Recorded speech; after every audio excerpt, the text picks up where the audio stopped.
Laymen's evangelical fellowship స్థాపకులు ఎన్ దానియేల్ గారు 1961 సంవత్సరం ఏప్రిల్ 29వ తేదీన చేసిన ప్రసంగము 27వ కీర్తన 4వ వచనం.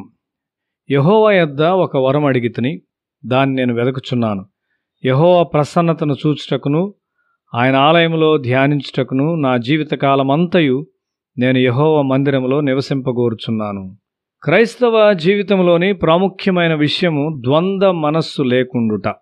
మత్తయి సువార్త 6వ అధ్యాయం 22వ వచనం. దేహమునకు దీపము కన్నే గనుక నీ కన్ను తేటగా ఉండిన ఎడల నీ దేహమంతయు వెలుగుమయమై ఉండును.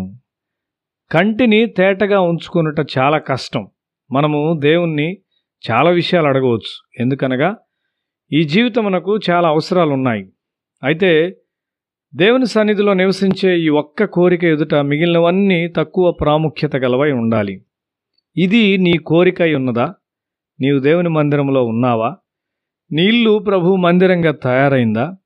నీ హృదయపు కోరికలు దేవుని ఆశయములకు వ్యతిరేకంగా ఉండకుండానట్లు నెమ్మదితోనూ సమాధానంతోనూ జీవించుటకు దేవుడు నీకు సాధ్యపరుస్తున్నాడా?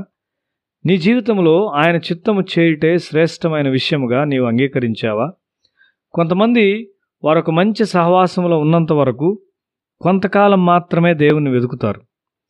వారి తాత్కాలిక అవసరతలు తీరేంత వరకు మాత్రమే వారు దేవుని వెతుకుతారు. తరువాత దేవుని వెతుకుట వారు నిలిపివేస్తారు. ప్రభువును వెతుకుట మనం మానివేసినప్పుడు మనం పడిపోయి దేవుని రాజ్యమునకు ఎంతో నష్టం కలిగిస్తాం. దావీదు తన జీవితంలోని వేర్వేరు స్థాయిల్లో తన కీర్తనలు రాశాడు. ఆయా స్థాయిల్లో అతని హృదయమును తెలుసుకున్నటకు మరియు దేవుని యొక్క పరిశుద్ధుల సమస్యల లోతులను గ్రహించుటకు ఇది మనకు సహాయపడును. అతని జీవితకాలమంతా దేవుని వెతుకుటకు దావీదు కోరాడు. అయితే మార్గమధ్యంలో వచ్చు కొత్త బంధువులు మరియు కొత్త సంబంధాలను గురించి మనం చాలా జాగ్రత్తగా ఉండనిచో వారు మన కోరికలను ప్రక్కకు తిప్పగలరు. అకస్మాత్తుగా శరీర సంబంధమైనదేదో దేవుని వెతుకుటకైన మన కోరికకు బదులుగా రావచ్చు. వెంటాడు శత్రువుల నుండి పారిపోయే కఠినమైన దినాలు దావీదునకు ఇప్పుడు పూర్తయినవి. అతడు కుటుంబ అవసరతలు చూచుకొనుచు తన భార్యలతో జీవిస్తూ ఉన్నాడు. ఈ కాలంలో ఎక్కడో అతని కోరిక ప్రక్కకు తిప్పివేయబడింది.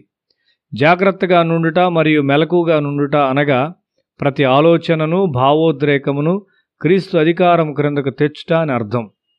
మేము వితర్కములను దేవుని గూర్చిన జ్ఞానమును అడ్డగించు ప్రతి ఆటంకమును పడద్రోసి ప్రతి ఆలోచనను క్రీస్తుకు లోబడినట్లు చెరపట్టి అని కొరింథీయులకు రాసిన 2వ పత్రిక 10వ అధ్యాయం 5వ వచనంలో చూస్తున్నాం.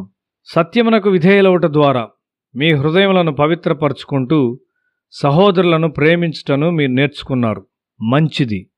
ఆత్మ నిన్ను నడిపించిన విధముగా ప్రార్థించుట, సేవించుటకైనా ఒక లోతైన ప్రేమను నీవు వెదకవలసి ఉన్నావు. నిష్కపటమైన సహోదర ప్రేమ కలుగునట్లు మీరు సత్యమునకు విధేయులవుట చేత మీ మనసులను పవిత్రపరచుకున్న వారయుండి ఒకరినొకడు హృదయపూర్వకముగాను మిక్కటముగాను ప్రేమించుడి అని పేతురు రాసిన 1వ పత్రిక 1వ అధ్యాయం 23వ వచనంలో పేతురు చెప్తూ ఉన్నాడు. దేవుని వాక్యమునకు విధేయత చూపుటను ఆటంకపరచు ప్రతిదాని నుండి దూరపరచుటకు దేవుని వాక్యము శక్తిగలది. నీ ప్రార్థన తగినంతగా లేనట్లయితే నీ దుష్ట హృదయపు స్థాయికి నీవు లొంగిపోతావు. నేను ఈ జీవితాన్ని జీవించలేను అని నీవు చెప్తావు. ఈ వైఖరి ఓటమి. యేసు మన కొరకు మరణించి లేచాడని, ప్రతి విధమైన శోధనను భూమి మీద ఎదుర్కొని జయించి ఈ జీవమును మనకి ఇచ్చునని మనము తప్పక జ్ఞాపకం ఉంచుకోవాలి. ఈ జీవితంలో మనకు ఓటమి ఉండదు.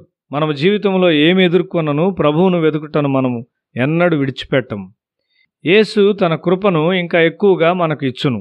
ఆయన కృపలో అధిగమించుటకు ఆయన జయించిన విధముగా తగినంత బలమును మనము కనుగొంటాం.